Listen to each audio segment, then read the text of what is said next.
सुस्वागतम। समारोह का स्वागत पर प्रास्ताविक करने के लिए विमुक्त नोमैडिक एवं सेमी नोमैडिक कम्युनिटीज विकास एवं कल्याण बोर्ड के अध्यक्ष माननीय श्री भिखुराम दादा इदाते, इनको मैं आमंत्रित करता हूं।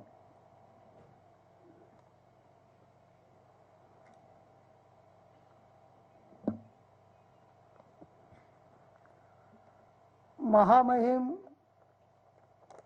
राष्ट्रपति जी, भारत की प्रथम महिला श्रीमती सविता कोविंद जी, महामहिम राज्यपाल कोश्यारी जी, अन्य हमारे गणमान्य व्यक्ति जस्टिस भूषण गवई और श्रोतागण, भारत के अमृत महोत्सव के कालखंड में महामहिम राष्ट्रपति जी का यहाँ का आगमन यह एक अमृत योग है, ऐसा मुझे लगता है।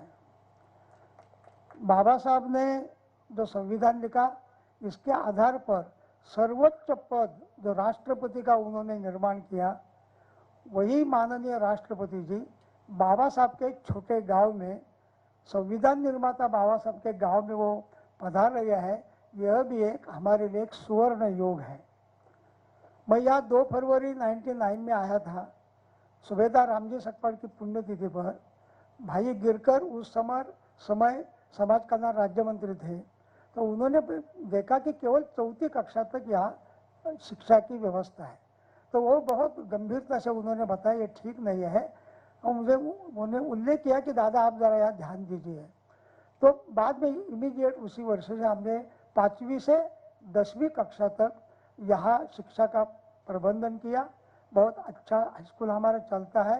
और जब मैं मुंबई यूनिवर्सिटी का सीनेट मेंबर था, उस समय यहाँ एक मॉडल कॉलेज भी यूनिवर्सिटी का लाया था, जिसका नाम विश्व भूषण भारत रत्न डॉक्टर बाबा साहेब अम्बेडकर महाविद्यालय, ये उनका नाम है।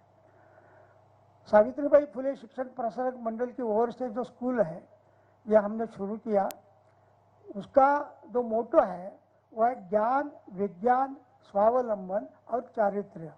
ज्ञान का प्रतीक डॉक्टर बाबा साहेब अम्बेडकर है, विज्ञान का CV रमन है, स्वावलंबन का कर्मवीर भाऊराव पाटिल है, और चारित्र्य का डॉक्टर हेडगेवार है। ये चतुसूत्री और 4 प्रेरणा स्रोत है हमारे सामने हमने थे।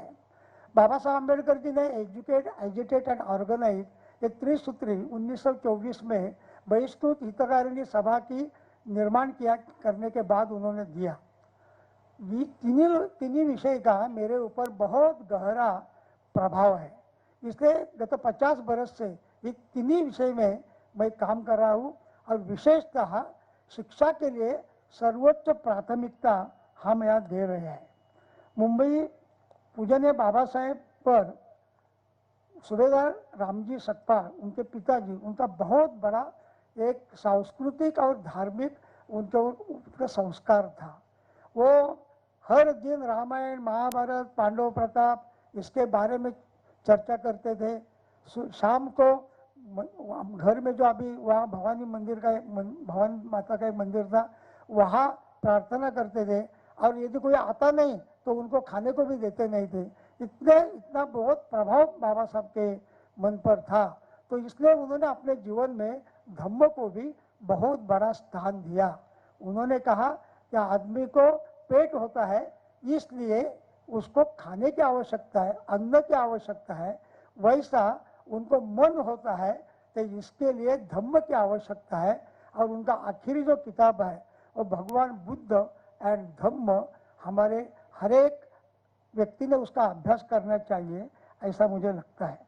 यहाँ जब हमने कोई काम शुरू किया, अब जिस प्रांगण में हम बैठे हैं, यही अपना जो डॉक्टर बाबा साहब अम्बेडकर जो स्कूल है, हाई स्कूल है अपना, वो यही है सावित्रीबाई फुले का। ये सब जगह बाबा साहब अम्बेडकर जो वंशज है सकपाल, उन सब ने मिलकर ये जगह दी है। वैसे ही मॉडल कॉलेज है, उसको भी सब जगह हमारे सकपाल जो बंधु है उन्होंने दिया है। कोई भी काम जब आता है तो हमारे सकपाल मंडल यानी बाबा साहब के वंशज सब प्रकार की मदद करते हैं। इस अवसर पर मैं उनको प्रणाम करता हूँ, उनको सैल्यूट करता हूँ। ये अमरवे गांव राज्यसभा सांसद अमर साबले ने दत्तक लिया। उसका कुछ काम चला, 40 कोटि ये इसके लिए आवंटित भी हुआ था। बाद में हमारे नितिन गडकरी ने 512 करोड़ रुपए ये रास्ता के लिए और बाकी सब मिलकर 560 के 56 करोड़ का प्रावधान है, लेकिन वो काम रुका हुआ, काम ठीक नहीं आगे चला। पिछले कुछ दिनों में, क्योंकि ये काम के बारे में अमर साबले के साथ मैंने बार बार चर्चा की है, मेरे सामने ही सब बातें हुई है, कितना कष्ट उन्हें किया है मुझे मालूम है। अभी 2-4 दिन पहले उन्होंने हमारे उप मुख्यमंत्री अजित पवार का भी उनके आज जाकर ये सब बताया है और उन्होंने कहा है कि हम ये सब करेंगे। तो मैं इसलिए इस हमारे व्यासपीठ से माननीय मुख्यमंत्री उद्धव जी ठाकरे और माननीय उप मुख्यमंत्री अजित हमारे पवार और उनके सब सहकारी, इनको मैं आह्वान करता हूँ कि ये जो रुका हुआ काम है अभी वो चलेगा हो, तो जल्दी से जल्दी कैसा हो जाए इसका अपने सामने प्रयास करना चाहिए, ऐसा मुझे लगता है। क्योंकि हमारे प्राइम मिनिस्टर ने इस कालखंड में जो पंच तीर्थ का उल्लेख किया है, 5 तीर्थ बाबा साहब के बारे में, जैसा कि महू है, वो इंग्लैंड का मकान है, 26 अलीपुर रोड है, उसमें उन्होंने अमरवे के पंच तीर्थ में उसका उल्लेख किया है। वो भी ध्यान में लेकर हमने ये सब बातों के लिए चर्चा करनी चाहिए और इसके लिए योगदान देना चाहिए, ऐसा मुझे लगता है। देखो, बाबा साहब को कमरे में बैठने नहीं देते थे शिक्षा के लिए, तो कमरे के बाहर बैठकर जिस व्यक्ति ने, जिस बालक ने शिक्षा का प्रारंभ किया, वही बालक एमए, पीएचडी, बीएससी, एलएलबी, बार एटला, उस समय पूरे दुनिया में 5-6 लोग भी नहीं थे, इतनी डिग्रियां उन्होंने ले ली। तो हाँ, मैं ये आह्वान करता हूँ सबको कि यदि हम तय करते हैं तो हम कुछ भी कर सकते हैं। बाबा साहब का उदाहरण है और यहाँ कहाँ वो पैदा हुए, यानी कहाँ उनका बचपन गया और कहाँ से कहाँ आते थे, अभी हमारे सुदाम सकपाल जी ने बताया है। तो इस गांव का एक पूरा कायाकल्प हम कर सकते हैं, ऐसा मुझे लगता है। इस कार्यक्रम के लिए जो एक अप्रतिम नियोजन किया है, वो विशेषतः शासकीय अधिकारी है, हमारे कलेक्टर है पाटिल साहब है, हमारे डिप्टी कलेक्टर है, वो दिन रात यही है, हमारे कमिश्नर है, वो स्वयं देखते हैं, पुलिस डिपार्टमेंट, मैं देख रहा हूँ कि इतना प्रयास उन्होंने किया है, इसलिए उन सबके प्रति मैं कृतज्ञता व्यक्त करता हूँ और उनका आभार भी व्यक्त करता हूँ और उसको अभिनंदन भी करता हूँ। राष्ट्रपति महोदय और राज्यपाल जी, इनका आशीर्वाद इस सब विषय पर रहे, ये मैं उनको आग्रहपूर्वक विनती करता हूँ। माननीय राष्ट्रपति जी के ओर से मुझे ऐसा बताया गया है कि यहाँ एक अच्छी लाइब्रेरी, कोई कमरा वगैरह है, लेकिन अच्छी लाइब्रेरी, अच्छी किताबें, कंप्यूटर, जो लगेगा वो देने के लिए तैयार है, ऐसा उन्होंने मुझे बताया है। तो इसके लिए मैं उसको प्रणाम भी करता हूँ। और बाबा साहब के जी गांव में जब मैं यहाँ आया तो 70 किलोमीटर में बजाज स्कूटर से आता था यहाँ, तो आज मैंने तो देखा है और हमारे माननीय राष्ट्रपति का जो चिंतन है, सामाजिक चिंतन है, बाबा साहब के बारे में चिंतन है, वो मैं जानता हूँ। वो इतना गंभीरता पूर्वक उनका चिंतन है।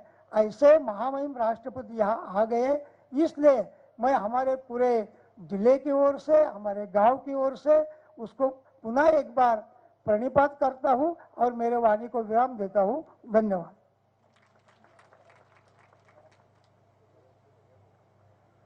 धन्यवाद श्री दादा दाते। अब मंच पर उपस्थित गणमान्य अतिथियों का सम्मान किया जाएगा। श्री भिखुराम इदाते दादा अतिथियों का सम्मान करेंगे।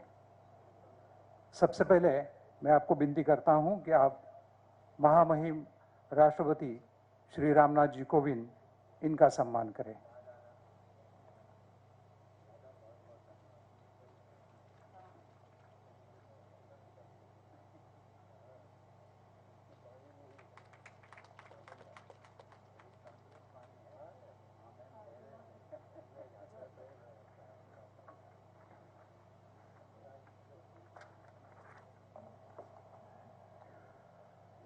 मैं अब दादा इदाते जी को विनती करता हूं कि वे फर्स्ट लेडी श्रीमती सबिता जी कोविंद इनका सम्मान करें।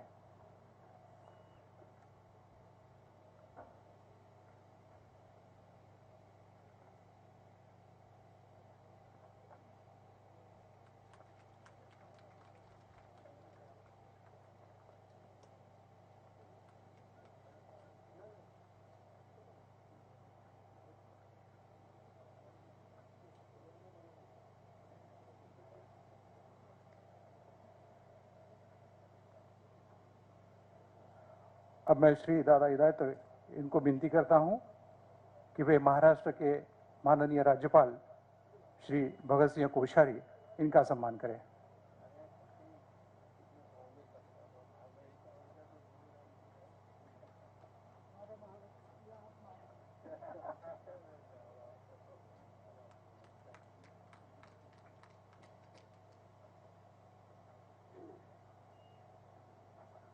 धन्यवाद। अब रत्नागिरी के पालक मंत्री श्री अनिल जी परब गणमान्य अतिथियों का सम्मान करेंगे। मैं सबसे पहले आपको विनती करता हूं कि आप महामहिम राष्ट्रपति श्री रामनाथ जी कोविंद इनका सम्मान करें।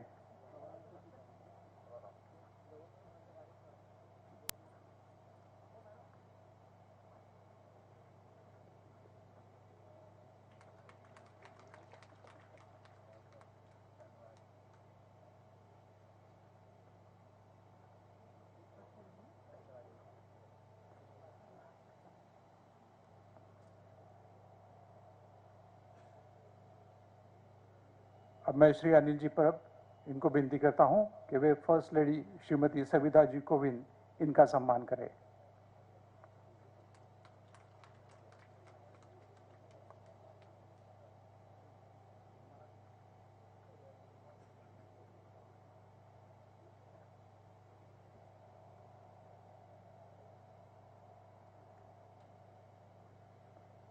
इसके बाद मैं श्री अनिल जी परब को विनती करता हूं कि वे माननीय राज्यपाल श्री भगत सिंह कोश्यारी इनका सम्मान करें।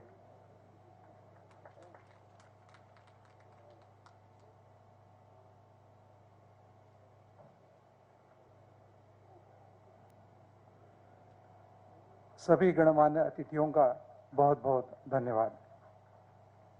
अब मैं रत्नागिरी के पालक मंत्री श्री अनिल जी परब इनको विनती करता हूं कि वे इस स्वर्णिम अवसर पर अपने विचार व्यक्त करें।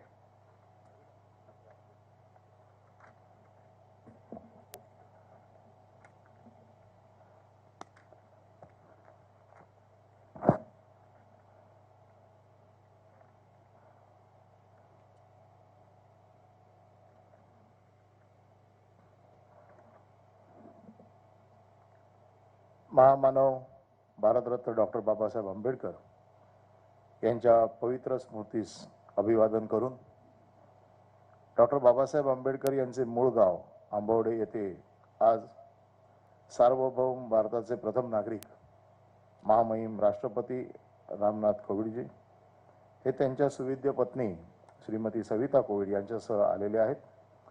पालकमंत्री या नात्याने मी त्यांचे या ठिकाणी मनपूर्वक स्वागत करतो। आजचा हा दिवस रत्नागिरी जिल्ह्यासाठी आणि विशेषतः मंडणगड तालुक्यासाठी हा ऐतिहासिक दिवस आहे असं मी समजतो।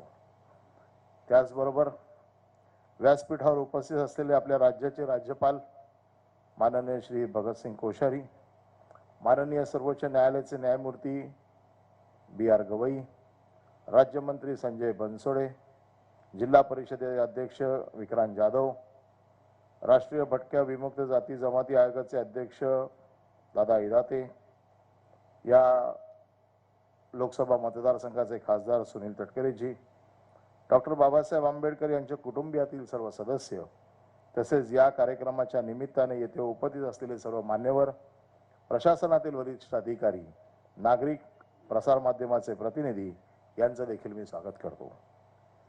फक्त भारत देशातच नव्हे तर संपूर्ण जगात एक उत्तुंग व्यक्ती म्हणून ओळखले जाणारे डॉक्टर बाबासाहेब आंबेडकर यांच्या मूळ गावी आज आपण सर्व जमलेलो आहोत। रत्नागिरीच्या इतिहासात आज पहिल्यांदाच महामहिम राष्ट्रपती आपल्या या जिल्ह्यात आलेले आहेत, आपल्यासाठी ही अतिशय अभिमानाची आणि आनंदाची बाब आहे. डॉक्टर बाबासाहेब आंबेडकर यांचे वडील रामजी बाबा सकपाळ सैन्यात असलेल्या कारणाने वर्षातून 2च वेळा आंबोडे या येथील त्यांच्या राहत्या घरी मुलाबाळांसकट येत असत. मुंबई येथून हर्णे बंदर व तेथून दापोली व दापोलीहून 2 दिवस चालत किंवा बैलगाडीने या गावाला येत असत. बाबासाहेब इयत्ता 9वी पर्यंत या आपल्या गावात शिकले. त्यांचं जाणं येणं होतं, या गावात जाणं येणं होतं. आणि बाबासाहेबांचे पुत्र यशवंतराव हे बाबासाहेबांच्या हस्ती 8 फेब्रुवारी 1963 आंबोडे येथे घेऊन आले होते. आणि 1968 मध्ये आंबोडे या गावी बाबासाहेबांची पहिली जयंती साजरी झाली. त्यानंतर सन 1968 पासून आजपर्यंत बाबासाहेबांची जयंती या ठिकाणी मोठ्या थाटामाटात साजरी केली जाते. तत्कालीन मुख्यमंत्री वसंतराव नाईक यांनी 25,000 रुपये व प्रमिला दातार यांनी सुनेरी यादी या कार्यक्रमातून जमवलेले 75,000 रुपये असे 1 लाख रकमेतून येथील बाबासाहेब आंबेडकर राष्ट्रीय स्मारक बांधण्यात आले. तत्कालीन समाज कल्याण मंत्री अर्जुनराव कस्तुरे यांच्या हस्ते 14 एप्रिल 1979 या स्मारकाचे उद्घाटन झाले. समाज मंत्री अर्जुनराव कस्तुरे यांच्या प्रयत्नातून आंबोडे गावामध्ये पहिल्यांदाच वीज पण आली. यानंतर 2000 मध्ये यशदाचे तत्कालीन संचालक श्री संजय चांदे यांनी एक 21 लाखाचा प्रकल्प शासकीय दरबारी सादर केला. या प्रकल्पातून बाबासाहेब आंबेडकर यांचे नवीन स्मारक बांधण्यात आले. 2005 मध्ये समाज कल्याण मंत्री चंद्रकांत हंडोरे यांच्या हस्ते या स्मारकाचे उद्घाटन केले. बाबासाहेब आंबेडकर यांनी समाजाला समतेचा बंधुत्वाचा संदेश दिला. शिक्षणाचे महत्त्व पटवून दिले. शिक्षणामुळे वंचित जीवनाला अर्थ प्राप्त झाला. आज त्या संविधानामुळे भारताच्या प्रत्येक नागरिकाला सार्वभौमत्वाचा अधिकार प्राप्त झालेला आहे. त्याचे संपूर्ण श्रेय डॉक्टर बाबासाहेब आंबेडकरांना जाते. संपूर्ण देश त्यांच्या या योगदानाबद्दल अतिशय ऋणी आहे. आंबोडे गावच्या सर्वांगीण विकासासाठी तसेच येथील महामानव भारतरत्न डॉक्टर बाबासाहेब आंबेडकर यांचे स्मारक अतिभव्य बनवण्यासाठी पालकमंत्री या नात्याने मी अधिकाधिक प्रयत्न करीन अशी ग्वाही मी या निमित्ताने देतो. या ऐतिहासिक स्थळाला भेट दिल्याबद्दल महामहिम राष्ट्रपती रामनाथ कोविंद व त्यांच्या सुविद्य पत्नी श्रीमती सविता कोविंद यांचे पुनश्च एकदा आभार मानतो व माझे 2 शब्द संपवतो. जय हिंद, जय महाराष्ट्र, जय भीम.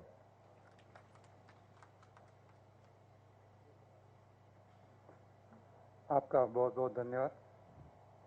मैं अब महाराष्ट्र के माननीय राज्यपाल श्री भगत सिंह कोश्यारी जी इनको अपने विचार साझा करने के लिए आमंत्रित करता हूं.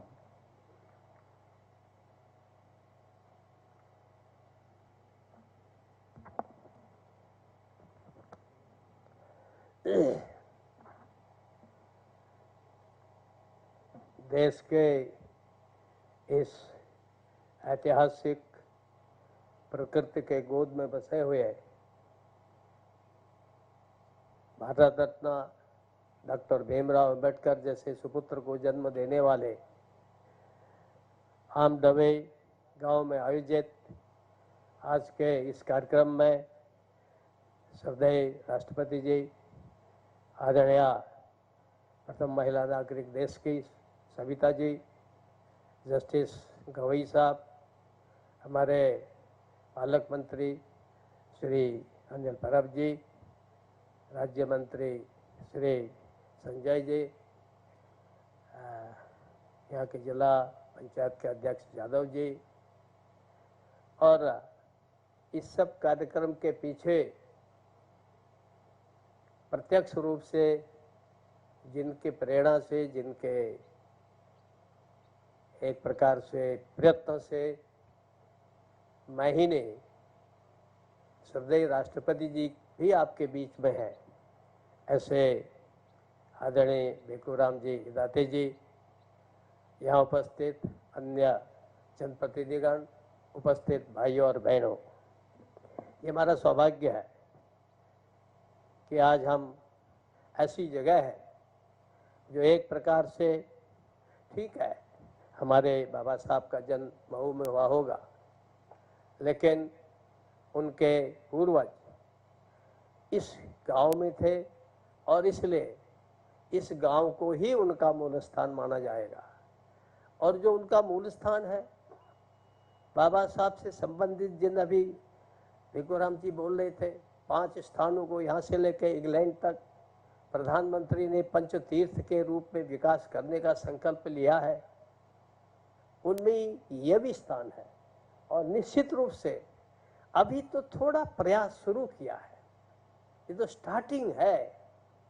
और जैसे भीमराव अंबेडकर जी का व्यक्तित्व बढ़ते बढ़ते राष्ट्रीय और अंतर्राष्ट्रीय हो गया और वो व्यक्ति अमर हो गया, ऐसे मुझे लगता है यदि हमारे दाते जी साहब जैसे लोग, आप सब यहाँ के लोग इसके लिए प्रयत्नशील होंगे और यहाँ की सरकार, मैं बहुत ज़्यादा ही कह रहा हूँ, थोड़ा से भी अगर ध्यान देगी तो निश्चित रूप से ये पंच तीर्थों में एक प्रकार से इस प्रकृति गोद में सर्वश्रेष्ठ तीर्थ बन सकता है। इसके लिए थोड़ा थोड़ा थोड़ा करके प्रयत्न करने पड़ेंगे और मेरा विश्वास है, मैं बहुत विश्वास मान करके चलता हूँ, क्योंकि मैंने इतिहास पढ़ा है और मैंने देश की ऊंचाइयों को देखा है, हिमालय जैसी ऊंचाइयाँ देखी हैं देश की उन्नति की, और देश की पराधीनता की वो भी चीज़ हमने पढ़ी है, देखी है।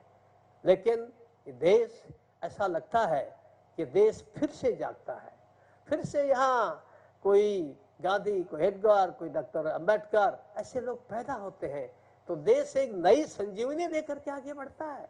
और हमारे पूज्य बाबा साहब एक ऐसे अतुलनीय व्यक्ति हुए हैं, एक आप मुझे तो लगता है आगे कहीं जाकर के उनको लोग कलयुग का अवतार न कहने लग जाए, क्योंकि हिंदुस्तान में अवतार बड़ी जल्दी बनाते हैं और ये अच्छा भी होगा, क्योंकि उन्होंने देश को नई दिशा दी है।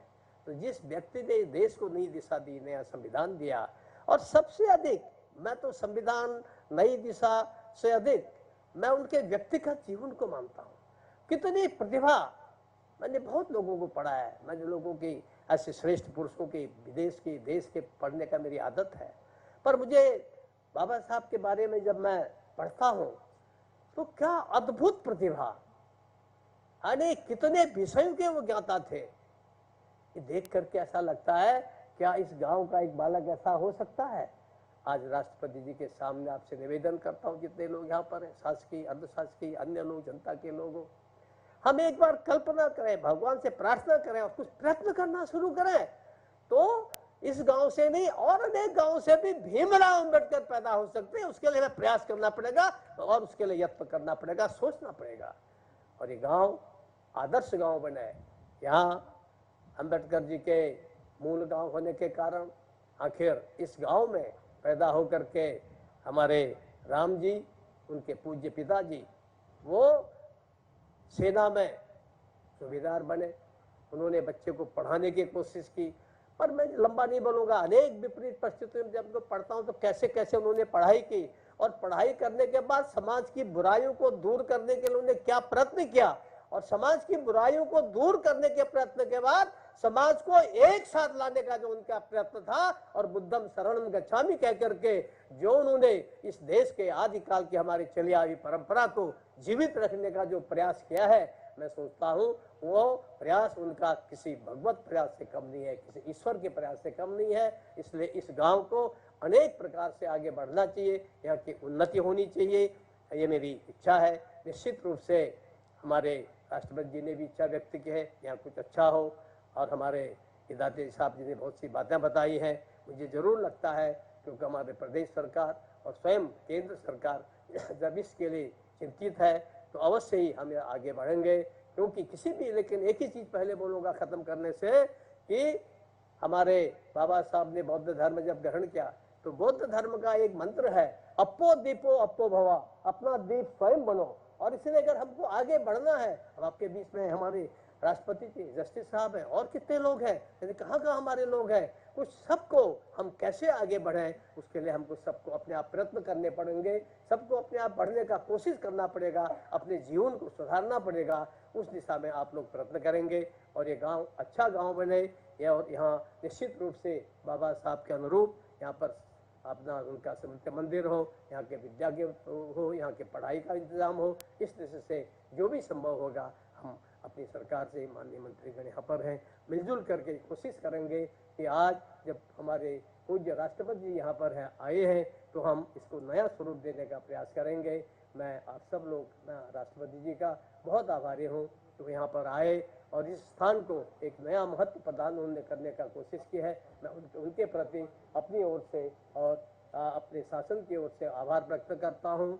और आपने लाइब्रेरी बनाने की बात की, राज्यपाल और राष्ट्रपति के पास पैसा होता कुछ नहीं होता, सब मंत्री के पास होता है, लेकिन उसके बाद भी थोड़ा बहुत जो उनकी सरकार ने मुझे डिस्क्रिशनरी फंड दिया है उसके माध्यम से मैं, आप अगर कोई छोटा सा कमरा बनाना चाहेंगे या कुछ और चीज़ खरीदना चाहेंगे तो उसके लिए जो विवेकाधीन कोष इनकी ओर से मुझे मिला है उसमें से अन्यत्र न लगा के 30 लाख रुपया आपके यहाँ मैं दूंगा, यही मैं और इसी साल मिल जाएगा। और इसी के साथ फिर से आप सबका बहुत बहुत धन्यवाद। जय हिंद, जय महाराष्ट्र, जय भीम।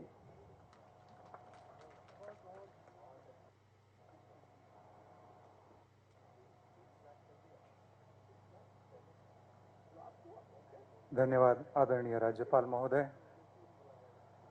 अंत में आप सभी को जिस क्षण की प्रतीक्षा है वो क्षण अब आ गया है। आप सभी की ओर से मैं विनती करता हूं कि भारत के राष्ट्रपति महामहिम श्री रामनाथ जी कोविंद इस ऐतिहासिक मौके पर अपने विचारों से हमें अवगत करें। आदरणीय राष्ट्रपति महोदय।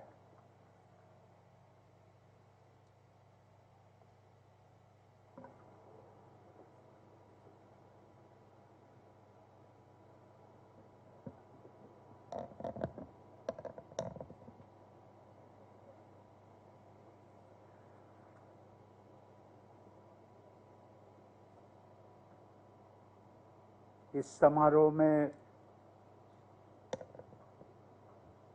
समारोह में प्रमुख रूप से उपस्थित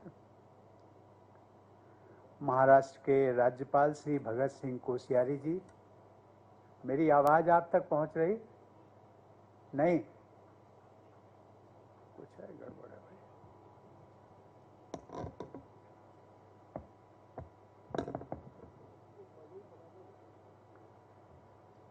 महाराष्ट्र के राज्यपाल श्री भगत सिंह कोश्यारी जी, सर्वोच्च न्यायालय के न्यायाधीश श्री जस्टिस वी.आर. गवई जी, महाराष्ट्र सरकार में मंत्री श्री अनिल परब एवं श्री संजय बंसोड़े जी, रत्नागिरी जिला परिषद के अध्यक्ष श्री विक्रांत जाधव जी, यहाँ के सांसद श्री सुनील तटकरे जी, विमुक्त घूमंतु तथा अर्ध घूमंतु समुदायों के लिए विकास एवं कल्याण बोर्ड के अध्यक्ष श्री भिखुराम इदाते जी, अन्य जनप्रतिनिधिगण, बाबा साहब डॉक्टर भीमराव अंबेडकर के परिवारजनगण, देवी और सज्जनों, आपणा सर्वांना माझा नमस्कार। आज राष्ट्र निर्माते बाबासाहेब डॉक्टर भीमराव आंबेडकर यांचे वडिलोपार्जित गांव आंबाडवेचे धर्तीवर येण, त्यांच्या अस्थी कलशची पूजा करण, भगवान बुद्ध नसेच बाबासाहेब डॉक्टर आंबेडकर यांच्या प्रतिमेवर आवी आदरणीय रामजी सकपाल व आदरणीय रमाबाई आंबेडकर यांच्या चिंतावर पुष्पांजली अर्पण करण मी माझे परम सौभाग्य मानतो। ये स्थान ऐसा है जिस पर आकर के हर कोई भावुक होता है। देश का हर नागरिक, उसको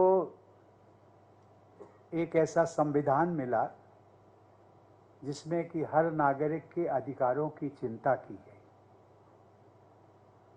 और हर नागरिक ये सोचता है कि ये वही पूर्ण भूमि है जहां से संविधान के प्रमुख शिल्पी बाबा साहब आंबेडकर के परिवारजन के लोग थे।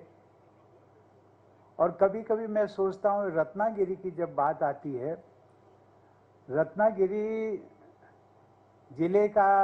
जिले की जो प्रसिद्धि है वो यहाँ जितने महान विभूतियाँ हुई उनका मैं उल्लेख करूँगा, लेकिन एक और विशेषता जो मैंने देखी अभी मैं आया,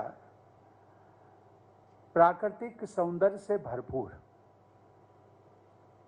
और यहाँ का जो मैंगो आम होता है,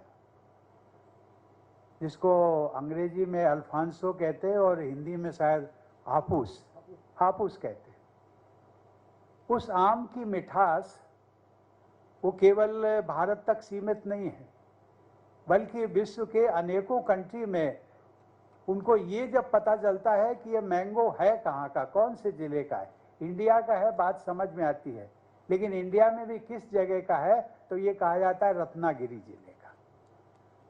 उसकी मिठास, आम की मिठास वहाँ तक पहुँची है, और यहाँ के लोगों की आचरण में भी मिठास है, वाणी में भी मिठास है। और मैं आज सचमुच ये संकल्प आप सब लोगों के बीच में, आप सबके साथ ये संकल्प जरूर लेना चाहूँगा कि इस रत्नागिरी जिले की मिठास पूरे देश में फैले, और वो मिठास की जो शुरुआत है, आज हमारे महाराष्ट्र के गवर्नर भगत सिंह कोश्यारी जी ने उन्होंने शुरुआत की है। उस शुरुआत जो की है, जो प्रयत्न किया है, एक इनिशिएटिव लिया है, उसमें हम सब लोग मिलकर के साझेदारी करेंगे और रत्नागिरी जिले की जो मिठास है वो यहाँ से पैदा हो। देवी और सज्जनों, लगभग 2 महीने पहले 6 दिसंबर को देशवासियों ने बाबा साहब का महापरिनिर्वाण दिवस मनाया और उनका सादर स्मरण भी किया। उसके पहले 26 नवंबर को पूरे देश में संविधान दिवस मनाया गया। सन 2015 से प्रतिवर्ष मनाए जाने वाले संविधान दिवस के दिन आयोजित देशव्यापी समारोहों में भी बाबा साहब और उनके द्वारा पोषित संवैधानिक आदर्शों को ही मुख्यतः स्मरण किया जाता है। मुझे बताया गया है कि इसके साथ ही 7 नवंबर का दिन महाराष्ट्र के विद्यालयों में विद्यार्थी दिवस के रूप में मनाया जाता है। सन 1900 में 7 नवंबर को बाबा साहब ने विद्यालय में दाखिला लिया था। आज ये कहा जा सकता है कि उस दिन एक नए युग का सूत्रपात हुआ था। विद्यार्थी दिवस के आयोजन द्वारा बाबा साहब के आदर्शों को अपनाने की शिक्षा देने का यह प्रयास सराहनीय है। इसके लिए महाराष्ट्र की जनता और सरकार को मैं बधाई देता हूं। 14 अप्रैल को सभी देशवासी श्रद्धा और उत्साह के साथ आम्बेडकर जयंती मनाते हैं। बाबा साहब से जुड़ा हर कार्यक्रम हमें करुणा युक्त कानूनी राज व समता मूलक समाज की परिकल्पना को साकार करने के लिए प्रेरित करता है। शिक्षा के प्रति बाबा साहब आम्बेडकर के लगाव को स्मरणीय बनाने हेतु पूरे देश में 7 नवंबर को विद्यार्थी दिवस के रूप में मनाने पर भी विचार किया जा सकता है। सांसद महोदय बैठे हैं ना यहाँ? मैं चाहूंगा सांसद जी आप इसका प्रयास करिए और मैं भी आपकी मदद करूंगा। देवी और सज्जनों, बाबा साहब शिक्षा के प्रचार प्रसार को सबसे अधिक महत्व देते थे। ये बहुत प्रसन्नता की बात है कि बाबा साहब के इस गांव में श्री भीखूराम जी इराते के प्रयासों से सावित्रीबाई फूले शिक्षण प्रसारक मंडल द्वारा भारत रत्न डॉक्टर बाबा साहेब आम्बेडकर विद्या मंदिर नामक माध्यमिक विद्यालय चलाया जा रहा है। मुझे यह भी बताया गया कि इस विद्यालय के बेटे बेटियों का रिजल्ट बहुत प्रभावशाली होता है। मेरा विश्वास है कि माध्यमिक विद्यालय के यहाँ होने से इस क्षेत्र के बच्चों, विशेषकर बेटियों को अपनी पढ़ाई जारी रखने में मदद मिलेगी और भविष्य में भी मिलती रहेगी। इस योगदान के लिए मैं इदाते जी की भी विशेष सराहना करता हूँ।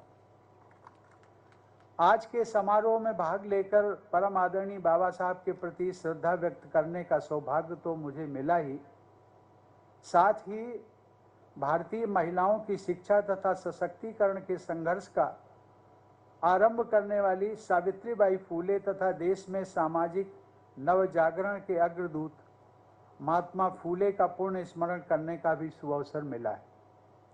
बाबा साहब महात्मा ज्योतिबा फूले को अपना आदर्श मानते थे। सावित्रीबाई फूले शिक्षण प्रसारक मंडल द्वारा यहाँ चलाया जा रहा है माध्यमिक विद्यालय उन दोनों महान विभूतियों के आदर्शों की याद दिलाता है। इस प्रकार आम्बडवे गांव की ये यात्रा मेरे लिए एक तीर्थ यात्रा के समान है। और जैसा कि हमारे महामहिम राज्यपाल महोदय ने उल्लेख किया कि जो भारत सरकार द्वारा पंच तीर्थों की कल्पना की गई है, साकार भी हुई है, और उसके मूल में ये आम्बडवे गांव को भी जोड़ा जाए।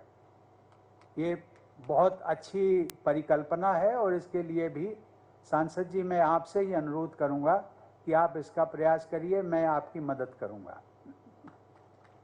आप बार बार कहेंगे कि प्रयास करने के लिए मुझे कहते हैं क्योंकि आप सांसद हैं, केंद्र सरकार के प्रतिनिधि भी हैं और सही मायने में सांसद महोदय आप मेरे प्रतिनिधि भी हैं।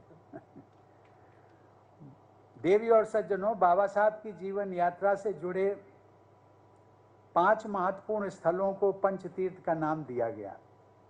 महू में उनकी जन्मभूमि, नागपुर में दीक्षा भूमि, दिल्ली में परिनिर्वाण स्थल, मुंबई में चैत्य भूमि तथा लंदन में अंबेडकर मेमोरियल होम के पंचतीर्थों में बाबा साहब के आदर्शों से जुड़े लोग अपनी श्रद्धांजलि अर्पित करते हैं। देश में स्थित सभी चारों स्थलों का दर्शन करने का मुझे सौभाग्य मिला है। बाबा साहब के सम्मान में इन स्थलों को सुचारू रूप से विकसित करने में योगदान के लिए मैं केंद्र सरकार की सराहना करता हूं। केंद्र सरकार को मेरा सुझाव भी होगा कि बाबा साहब से जुड़े उन महत्वपूर्ण स्थलों की भांति उनके इस पैतृक गांव में स्थित स्मारक को भी तीर्थ स्थल घोषित किया जाए। साथ ही केंद्र व महाराष्ट्र की सरकार मिलकर ऐसी सुविधाओं का विकास करें जिनसे लोगों को इस स्थल पर आना सुगम हो सके। देवी और सज्जनों, मुझे बताया गया है कि इस गांव को स्फूर्ति भूमि का नाम दिया गया। अनेक क्षेत्रों में पूरी ऊर्जा के साथ आजीवन योगदान देने वाले बाबा साहब के इस पैतृक गांव को स्फूर्ति भूमि का नाम दिया जाना सर्वथा सार्थक है। मैं आशा करता हूं कि स्थानीय प्रशासन व राज्य सरकार द्वारा गांव के इस नाम को रेलिवेंट डॉक्यूमेंट्स में अर्थात रेवेन्यू रिकॉर्ड्स में भी दर्ज करा दिया जाए। इस स्फूर्ति भूमि के आदर्श के अनुरूप पूरे देश के प्रत्येक गांव में समरसता और सौहार्द पर आधारित ऐसी समाज व्यवस्था होनी चाहिए जो उन सभी कुप्रथाओं से मुक्त हो जिनसे बाबा साहब की समता मूलक संवेदना को ठेस पहुंचती थी। यहाँ उपस्थित पूर्व सांसद श्री अमर सावले जी ने इस गांव के लिए सराहनीय योगदान दिया है। अपनी सांसद निधि की अधिकांश धनराशि उन्होंने इस क्षेत्र के विकास में लगाई है, उसके लिए मैं उनकी विशेष सराहना करता हूं। अन्य समर्थ व्यक्तियों और संस्थाओं को भी इस प्रकार बाबा साहब से जुड़े स्थलों के लिए अपना योगदान देना चाहिए। देवी और सज्जनों, महाराष्ट्र का यह क्षेत्र भारत के आत्मगौरव तथा मानव मात्र की गरिमा के लिए संघर्षरत महान विभूतियों की कर्म स्थली रहा है। इसी रत्नागिरी जिले से जुड़े रायगढ़ में छत्रपति शिवाजी महाराज ने हिंदवी साम्राज्य का उद्घोष किया था और उनका ऐतिहासिक राज्याभिषेक हुआ था। 2 महीने पहले मुझे रायगढ़ दुर्ग में राज्यपाल महोदय के साथ शिवाजी महाराज के ऐतिहासिक राज्याभिषेक स्थल को देखने तथा उनकी पवित्र समाधि पर श्रद्धा सुमन अर्पित करने का सौभाग्य मिला था। महात्मा फूले और सावित्रीबाई फूले के पैतृक स्थल भी इसी क्षेत्र के सतारा और पुणे जिलों में स्थित है और यह क्षेत्र उनकी कर्मस्थली भी रहा है। रत्नागिरी से जुड़े कोल्हापुर में ही छत्रपति शिवाजी के वंशज साहू जी महाराज ने 19वीं सदी के अंत तथा 20वीं सदी के आरंभ में महात्मा फूले के आदर्शों को आगे बढ़ाया तथा बाबा साहब को हर तरह से सहायता प्रदान की। इस प्रकार रत्नागिरी के क्षेत्र ने देश को अनेकों रत्न दिए हैं, जिनमें सभी एक से बढ़कर एक हैं। रत्नागिरी जिले ने एक और मूल्यवान रत्न के रूप में भारत रत्न बाबा साहब डॉक्टर भीमराव अंबेडकर को भी दिया। इससे रत्नागिरी जिले का जो नाम है वो सार्थक हो गया है और ऐसा लगता है कि इस जिले में जो भी न जाने कितने अभी भविष्य में भी अन्य रत्न पैदा होंगे। ऐसी विभूतियों की जीवन गाथाओं के बारे में जानकर लोगों को, विशेषकर युवाओं को बहुत प्रेरणा मिलती है। इन सभी महान व्यक्तियों ने अपने जीवन में नैतिकतापूर्ण लक्ष्य सामने रखे और उस पर निरंतर चलते रहे। अच्छे उद्देश्यों के लिए उन लोगों के प्रयासों का लाभ समाज और देश को मिला है। इस संदर्भ में मराठी में कुछ पंक्तियां मैं आप सबके साथ साझा करना चाहूँगा। पावले ती धन्य होती ध्यास पंथे चालता। पावले ती धन्य होती ध्यास पंथे चालता, सार्थक जीवाचे होते ध्यास पंथे चालता, गौरवान्वित होते संस्था ध्यास पंथे चालता, उजलते तेज माय भूचे ध्यास पंथे चालता। अर्थात लक्ष्य के पथ पर चलते हुए चरण धन्य हो जाते हैं। लक्ष्य के पथ पर चलते हुए जीवन सार्थक हो जाता है। लक्ष्य के पथ पर चलते हुए संस्थान के सम्मान में वृद्धि होती है तथा लक्ष्य के पथ पर चलते हुए मातृभूमि की गरिमा बढ़ जाती है। इसी भावना के साथ समानता और समरसता के लक्ष्यों की ओर हम सबको आगे बढ़ना चाहिए। देवियों और सज्जनों, अन्याय के विरुद्ध संघर्ष की सीख बाबा साहब को अपने पिता श्री राम जी सकपाल से भी मिली होगी, जो फौज में सूबेदार मेजर रह चुके थे। बाबा साहब के आजोबा यानी पितामह श्री मालोजी सकपाल भी फौज में रहे थे। बाबा जी के पिताजी मानते थे कि देश की रक्षा व सुरक्षा हेतु अपने जीवन की कुर्बानी देने के लिए महार रेजिमेंट में भर्ती होना उन सबका राष्ट्रीय दायित्व है। लेकिन महार जाति के लोगों की फौज में भर्ती पर सन 1892 से रोक लगा दी गई। सेना से सेवानिवृत्त होने के बावजूद बाबा साहब के पिताजी ने उस अन्याय के विरुद्ध आवाज़ उठाई और महादेव गोविंद रानाडे तथा बंबई के गवर्नर के समक्ष इस मुद्दे पर ज्ञापन दिया। फौज में महार समुदाय के लोगों की भर्ती के इस विषय को लेकर वे निरंतर प्रयासरत रहे। अंततः फरवरी 1917 में वह आदेश निरस्त किया गया और प्रथम विश्व युद्ध के समय महार बटालियन की पुनः स्थापना की गई। देवी और सज्जनों, शिक्षा और स्वाध्याय के प्रति बाबा साहब की निष्ठा सर्वविदित है। मुंबई में उनके निवास राजगृह में उनका निजी पुस्तकालय अत्यंत विशाल था। शिक्षा और अध्ययन को उन्होंने व्यक्तित्व, समाज और राष्ट्र निर्माण के सबसे महत्वपूर्ण माध्यम के रूप में अपनाया और दूसरों को भी ऐसा करने के लिए प्रेरित किया। बचपन से ही अध्ययन के प्रति उनके अनुराग का एक रोचक उदाहरण उनके इस पैतृक गांव से जुड़ा हुआ। आज मैं जब बाबा साहब के स्मारक पर अपने श्रद्धांजलि अर्पित करने गया तो वहाँ पर उनके परिवार से जुड़े हुए सुदामा जी हैं, सकपाल जी, उन्होंने भी इस घटना का जिक्र किया और उन्होंने बताया कि जैसा कि लोग जानते हैं कि जिन दिनों बाबा साहब ने सतारा तथा मुंबई में अपनी पढ़ाई शुरू की थी, उस समय वो प्रायः परिवार के बड़े लोगों के साथ अपने इस गांव में आया करते थे। शायद जब वे कक्षा 9 की पढ़ाई कर रहे थे, उस समय उनके एक भाई आनंद जी का विवाह इसी गांव में हुआ था। विवाह समारोह में भाग लेने के लिए पूरे परिवार के साथ बाबा साहब भी आए थे।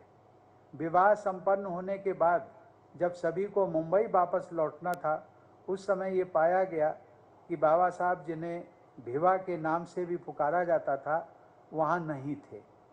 लोगों ने उन्हें खोजना शुरू किया। किसी व्यक्ति ने बताया कि एक बच्चा थोड़ी दूर स्थित एक मंदिर में बैठकर कोई पुस्तक पढ़ रहा है। बाबा साहब के पिताजी समझ गए कि वो बालक भिवा ही हो सकता है। परिवार के लोगों ने जाकर पुस्तक पढ़ने में डूबे हुए बाबा साहब को साथ लिया और मुंबई के लिए रवाना हो गए। ये बाबा साहब की शिक्षा के प्रति जो लगाव था, उस लगाव को दर्शाता है कि शिक्षा ही जीवन में हर व्यक्ति के उन्नति का माध्यम होता है।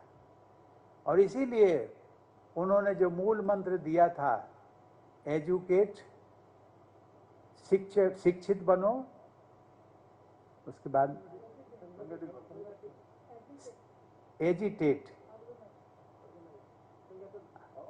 शिक्षित बनो, संगठित रहो और स्ट्रगल करो। ये जो मूल मंत्र था, उसमें शिक्षा सबसे पहले है।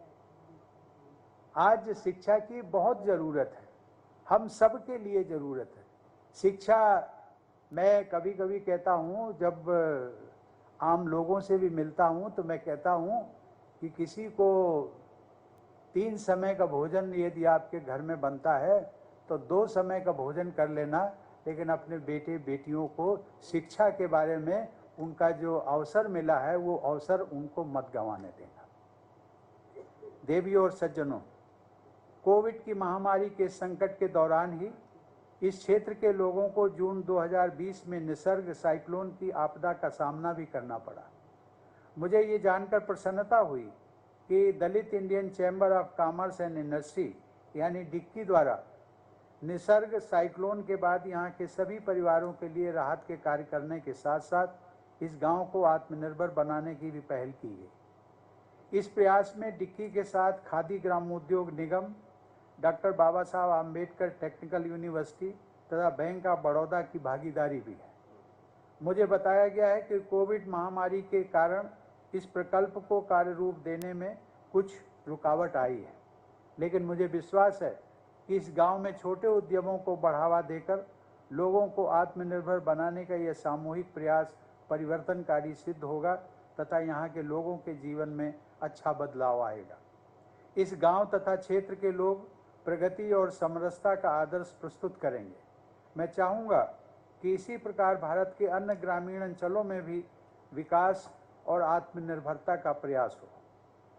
जब हमारे गांव आत्मनिर्भर होंगे, तभी सही अर्थों में आत्मनिर्भर भारत के निर्माण का संकल्प पूरा होगा। इस संदर्भ में यह बताना प्रासंगिक है कि बाबा साहब भी स्वरोजगार के समर्थक थे। उन्होंने स्टॉक और शेयर्स के व्यापार में सलाहकार के रूप में व्यवसाय करने के लिए एक फर्म की स्थापना की थी। CPWD के टेंडरों में वंचित लोगों की हिस्सेदारी की मांग करते हुए उन्होंने सन 1942 में वाइसराय लिनलियो थगो को ज्ञापन दिया था। उनके बहुआयामी व्यक्तित्व में स्वरोजगार द्वारा आर्थिक शक्ति अर्जित करने वाले उद्यमी का स्वरूप भी शामिल है। अपनी व्यापक सामाजिक व राजनीतिक जिम्मेदारियों के कारण वे उद्यमी पक्ष को समय नहीं दे पाए, लेकिन उनके प्रयासों के फलस्वरूप आज हमारे देश में हर वर्ग के युवा स्वरोजगार द्वारा सफलता के कीर्तिमान स्थापित कर रहे हैं। वंचित वर्ग से निकले सफल उद्यमियों की प्रेरणादायक कहानियों की दलित मिलीनियर्स जैसी पुस्तकें प्रकाशित और लोकप्रिय हुई हैं। उद्यमशीलता से जुड़े इस सराहनीय परिवर्तन में यहाँ उपस्थित डिक्की के फाउंडर चेयरमैन पद्मश्री से सम्मानित डॉक्टर मिलिंद कांबले जैसे लोगों का उदाहरण अनुकरणीय है। ऐसे उद्यमियों की उपलब्धियां बाबा साहब के बहुआयामी योगदान का एक महत्वपूर्ण पहलू है। बाबा साहब द्वारा निर्मित संविधान की व्यवस्था में आज प्रत्येक वर्ग के युवाओं को हर क्षेत्र में आगे बढ़ने के अवसर उपलब्ध हैं। बाबा साहब का आदर्शवाद उनके कार्यों में परिलक्षित होता था। उनकी कार्य निष्ठा का गहरा प्रभाव उनके सहयोगियों में देखा जा सकता है। सौभाग्य से मुझे कुछ ऐसे निस्वार्थ जन सेवकों के साथ काम करने का अवसर भी मिला जो स्वयं बाबा साहब के साथ जुड़े रहे।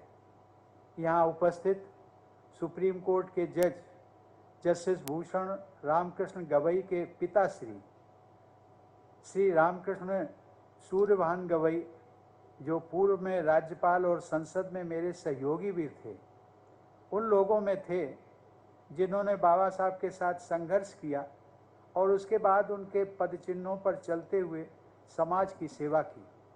ऐसे जन सेवकों की संवेदनशीलता और परिहित की भावना ने मेरे मनो मस्तिष्क पर एक अमिट छाप छोड़ी है।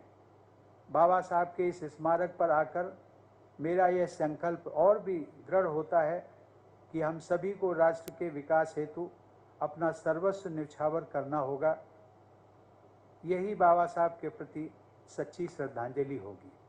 अंत में मैं बाबा साहब की पूर्ण स्मृति को पुनः प्रणाम करते हुए आप सभी के सुखद भविष्य की मंगल कामना करता हूँ।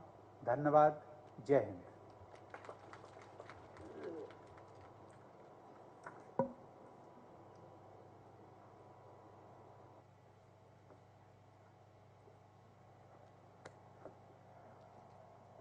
धन्यवाद आदरणीय राष्ट्रपति महोदय। अंत में आप सभी से नम्र निवेदन है कि राष्ट्रगीत के सम्मान में कृपया अपने अपने स्थान पर खड़े रहें।